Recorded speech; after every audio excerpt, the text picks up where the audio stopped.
Born to a Corsican family of modest means in 1769, by 1811 Napoleon Bonaparte ruled 70 million people and dominated Europe. 4 years later, his dynastic, political, imperial and military dreams were shattered and he was exiled to the remote South Atlantic island of St. Helena under British guard. There, until his death, he and his cooped-up, fretful household lived in a rambling villa called Longwood House. That death did not come suddenly. For months Napoleon suffered from abdominal pain, nausea, night sweats and fever. When he was not constipated, he was assailed by diarrhea. He lost weight. He complained of headaches, weak legs and discomfort in bright light. His speech became slurred. The night sweats left him drenched. His gums, lips and nails were colorless. Briefly, he got it into his head that he was being poisoned, but then he decided he had the same cancer that had killed his father, and that all medical help was useless. On the 4th of May 1821, he lost consciousness. On the 5th of May, news went out to a shocked world that the great man was dead, and the questions began. The first conspiracy theorist was the Irish Dr. Barry O'Meara, who had been ship's surgeon on HMS Bellerophon when Napoleon surrendered to her captain after Waterloo, and became Napoleon's personal physician. O'Meara attended the ex-emperor for 3 years, until he made the bombshell claim that the British governor of St. Helena, Sir Hudson Lowe, had commanded him to shorten Napoleon's life. He was, unsurprisingly, sacked. Sir Hudson was eminently well cast as a sneering British villain, which is the version that has come down through history and, not by coincidence, the version that Napoleon wanted the world to believe. Napoleon had a cunning plan to escape St. Helena by claiming its unhealthy climate was fatally weakening him, and using O'Meara's medical authority and support. O'Meara fell for his patient's famous charm and obediently backed up his claims. In 1818, he accused Governor Lowe of attempting to hasten Napoleon's death, and in 1822, he published a book claiming the British government had been determined to eliminate all possibility of another Napoleonic comeback. Many people suspected O'Meara was right, but nobody could prove it.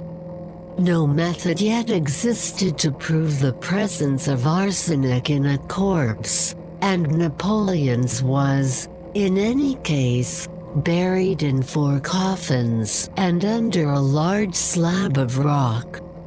If Napoleon had been murdered, it looked as if the killer had got away with it, until, that was, a pipe-smoking Swedish dentist came across the story some 100 years later and took up where O'Meara had left off. When the private papers of Napoleon's valet chamber were published in the 1950s, offering intimate accounts of the emperor's final days, Dr. Stenforshufvud believed he had spotted a smoking gun.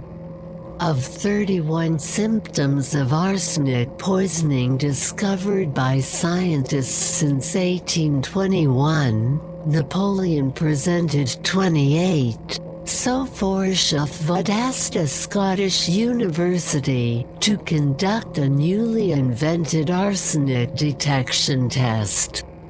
Neutron activation analysis was carried out on hairs from Napoleon's head dated to 1816, 1817, and 1818. He was a prodigious gifter of locks, and revealed fatally high levels of arsenic in his system. O'Meara, it seemed, had been right. Napoleon had been murdered, but by whom? Canadian bodybuilding millionaire Ben Wider, discoverer of the young Schwarzenegger, was arriving at the same conclusion by means of a different method. Convinced that Napoleon had been in, Wider had combed the many memoirs written by members of the Longwood household for clues. When he and Dr. Forshoff collated evidence of the symptoms described in the memoirs and compared them with the peaks and troughs of arsenic absorption displayed by the NA analysis, they believed they had evidence of doses administered at intervals over several years. Their uncompromisingly titled book Assassination at St. Helena also named a new suspect, Napoleon's old companion Charles Tristan, Marquis de Montholon, a shady character whose wife Napoleon had seduced, who was desperate to get off the island and who stood to gain personally from the will. The restored Bourbon kings of France, who had as much interest as the British in keeping Napoleon down, had, they claimed, threatened to make Montholon's embezzlement of military funds public if he did not agree to slip Napoleon an arsenical Mickey Finn. This colorful theory did not convince everyone, however. Even if arsenic had killed Napoleon, this did not mean someone had killed Napoleon with arsenic. In the 1980s, the poisoning debate veered in a different direction, theorizing that Napoleon could simply have absorbed enough arsenic from his environment to kill him off. A 19th century house was saturated in arsenic, cosmetics, hair tonic, cigarettes, sealing wax, cooking pots, insect repellent powders, rat poison, cake icing, all were toxic.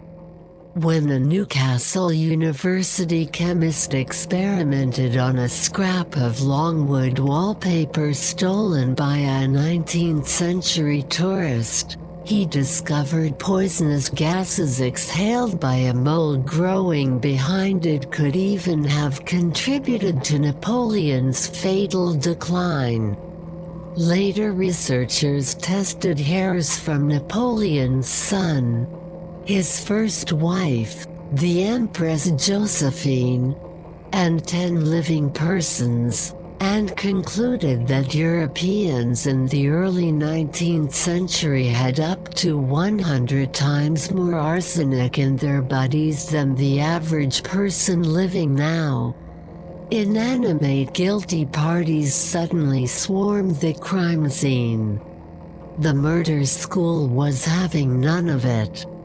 For several years, the two schools of thought slugged it out with tests and counter-tests. The FBI, Scotland Yard, the Strasbourg Forensic Institute, the laboratories of the Paris police, all carried out tests, and all confirmed that high levels of arsenic had been present in Napoleon's system. But still no one could definitely answer the question of how the poison had got there.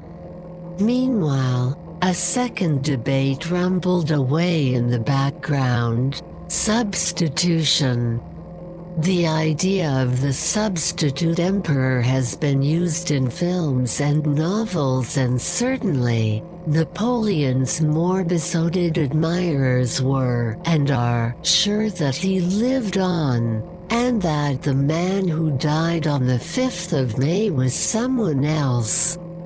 The most startling version of the substitution theories claims that Napoleon never went to St. Helena at all, that a double was dispatched in his place while the ex-emperor retired to Verona and peaceably sold spectacles, until he was shot attempting to scale the walls of an Austrian palace to see his young son. Sadly, the tale has no documentary basis whatsoever. A second substitution theory revolves around Jean-Baptiste Cipriani, butler at Longwood until his death in February 1818 during a hepatitis epidemic, and buried nearby. The Cipriani school claims that the British secretly dug up Napoleon's body in the late 1820s for inexplicable reasons of their own. When faced with a French request in 1840 to disinter Napoleon and bring him back to Paris, the British therefore hurriedly dug Cipriani up and dropped him into Napoleon's empty tomb. Fake death masks, rotting socks, disappearing facial scars, the position of viscera holding vases, the details claimed and denied are too many to go into here, but kept Napoleonic studies happy for years.